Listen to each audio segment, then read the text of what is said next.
Hello friends, स्वागत है उसका विक्की ट्यूजन में। और ये काफ़ी इंपॉर्टेंट वीडियो है, खास करके जो क्लास 10th का बोर्ड एग्जाम देंगे या फिर 12th में साइंस पढ़ते हैं या कोई कम्पिटिटिव एग्जाम देते हैं। तो देखिए, क्वेश्चन ये था, ऐसा था कि एल्युमिनियम जो है बहुत ही अत्यधिक क्रियाशील धातु है, लेकिन फिर भी उसको खाना बनाने के लिए बर्तन में क्यों उपयोग किया जाता है। तो उसका एकदम आसान और सटीक भाषा में आंसर आप इसको लिखिएगा कि एल्युमिनियम बहुत अधिक अभिक्रियाशील या कार्यशील धातु है। इसके बावजूद इसे खाना बनाने के लिए बर्तन में उपयोग किया जा सकता है, क्योंकि इसका मुख्य कारण है उसकी सतह पर बनने वाली ऑक्साइड की सुरक्षात्मक परत। इसको आसान भाषा समझिए कि एल्युमिनियम जब हवा में या हवा के संपर्क में आता है तो इसकी सतह पर Al2O3 एल्युमिनियम ऑक्साइड नाम की एक बहुत पतली परंतु मजबूत परत जम जाती है। मतलब एल्युमिनियम का एक परत जम जाता है जब भी हम उसको हवा के संपर्क में आता है। तो यह परत अंदर की धातु को हवा, पानी या भोजन के अम्ल तथा क्षार से प्रतिक्रिया नहीं करती। और जब भी इसमें कुछ भी हम भोजन रखेंगे या कोई भी चीज़ सामान रखेंगे, हम रखेंगे, तो कभी भी ये प्रतिक्रिया नहीं करता है। यानी यह परत बर्तन को सुरक्षित, जंग रोधी और भोजन के साथ अभिक्रिया ना करने वाला बनाता है। तो इसलिए एल्युमिनियम का धातु में अगर हम कोई भी चीज़ बनाते खाना होना, तो उसमें परत बन जाने के कारण जंग नहीं लगता है ना, और भोजन के साथ कोई भी अभिक्रिया नहीं करता। तो एल्युमिनियम के धातु में अगर आप खाना बनाते भी हैं तो आपका भोजन कभी भी खराब नहीं होगा। एल्युमिनियम हल्का होता है, जल्दी गर्म होने वाला तथा सस्ता धातु है।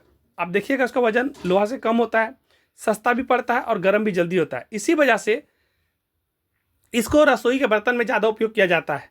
फाइनली हम इसको कह सकते हैं कि एल्युमिनियम भले ही प्राकृतिक में सक्रिय धातु हो, पर उसकी सतह पर बनने वाली ऑक्साइड की सुरक्षात्मक परत उसे अभिक्रियाहीन बना देती है। मतलब जब उससे परत बन जाता है तो एक तरह से सुरक्षा कवच हो जाता है। इसीलिए यह खाना पकाने के बर्तन बनाने में उपयुक्त होता है। इसीलिए खाना पकाने के लिए जो बर्तन में उपयोग करता है एल्युमिनियम का, क्योंकि उसमें बहुत ही अभिक्रियाशील धातु जरूर है, लेकिन वो कोई तरह से खाना को नुकसान नहीं पहुंचाता, क्योंकि जब भी वो हवा के संपर्क में आता है तो उसमें एक पतली परत बन जाता है।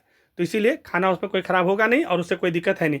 इसको एक और आसान भाषा में लिखना है, जिसको लिख सकते हैं। देखिए, एक और छोटा सा दे रहे हैं, इसको बस समझाने के लिए। इसको आप एक बार देख लीजिए खाली कि एल्युमिनियम धातु तो प्रतिक्रियाशील होता है, लेकिन जैसे ही वो हवा के संपर्क में आता है तो उसकी सतह पर एक पतली परत बन जाती है, जिससे ऑक्साइड परत कहते हैं। तो एक ऑक्साइड का परत जम जाता है। यह परत क्या करती है, यह बर्तन पर ढाल की तरह सुरक्षा बना देती है। इससे अंदर का एल्युमिनियम खाना या पानी को कोई प्रतिक्रिया नहीं करता। अगर एल्युमिनियम का बर्तन में पानी भी रखते हैं, खाना भी बनाते हैं, तो कोई भी प्रतिक्रिया नहीं करेगा। इसलिए खाना खराब नहीं होता। और एल्युमिनियम के बर्तन में खाना रखने से कोई खराब भी नहीं होगा और बर्तन सुरक्षित रहते हैं। इसके फायदे क्या क्या हैं? तो एल्युमिनियम हल्का होता है, जल्दी गर्म होता है, इसलिए खाना जल्दी पकता है, और कीमत भी सस्ता होता है। तो आपका गैस भी बचेगा, जल्दी खाना पकेगा इसमें। तो इसका निष्कर्ष में हम कह सकते हैं कि एल्युमिनियम से ऊपर में बनने वाली जो सुरक्षात्मक परत है उसे सुरक्षित बना देता है। इसीलिए इसे खाना बनाने के बर्तन में उपयोग किया जा सकता है। तो अगर हमारा वीडियो आपको पसंद आए, अगर हमने आपके लिए मेहनत किया, अगर अच्छा लगे तो लाइक करिएगा और कमेंट में भी बढ़िया से लिखिए और ज़्यादा से ज़्यादा लोगों को प्रमोट करिए। जैसे ही 1000 सब्सक्राइब होने जा रहा है तो आप लोगों को विक्रम सर लाइव क्लास भी मिलेंगे, और उससे पहले रिकॉर्डिंग क्लास भी स्मार्ट बोर्ड पे होगी। तो आप लोग नवंबर से रेडी रहिए। जिनका भी 10th का और 12th का बोर्ड एग्जाम है, उनके लिए जितना भी सब्जेक्ट है सभी का इंपॉर्टेंट क्वेश्चन के साथ में हम लोग अपने कुछ टीम के साथ में मिलेंगे आपसे बस एक सप्ताह के बाद में। सारा स्टूडियो का प्लान सब चल रहा है, सब चीज़ रेडी हो रहा है धीरे धीरे। मेरे हिसाब से 10 दिन में सारा चीज़ रेडी हो जाएगा। तो ठीक है, इस वीडियो को समाप्त कर रहे हैं। धन्यवाद।